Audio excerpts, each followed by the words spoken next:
If our goal in daily action is to make other people happy or to like us, we will always be working for some kind of external praise or reward. Welcome to day 21 of Summertime Stillness. This is the final day of the book. A reading from the book of Colossians, chapter 1, verses 10 and 11.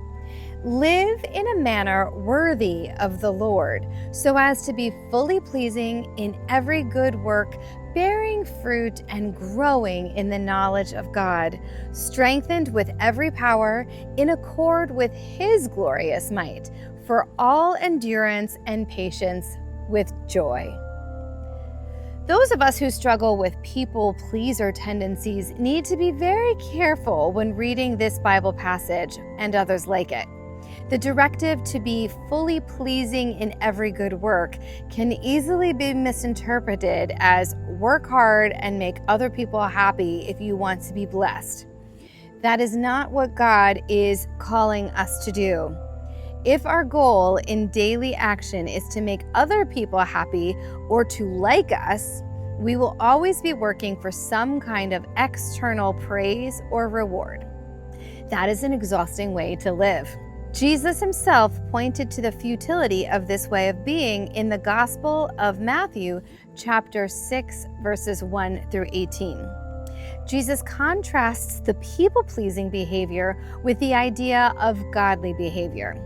Let your almsgiving be in secret, and your Father who sees in secret will repay you. In praying, do not babble like the pagans, who think that they will be heard because of their many words. Do not be like them. Your Father knows what you need before you ask Him.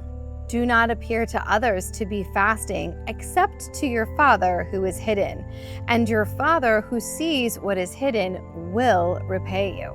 Very clearly, Jesus is telling us that God knows what we need and He will take care of it. We do not need to earn it by following rules. God is not going to reward people-pleasing behavior. Rather, Jesus is teaching us that any work of charity or prayer is supposed to be done in a private manner, just you and God.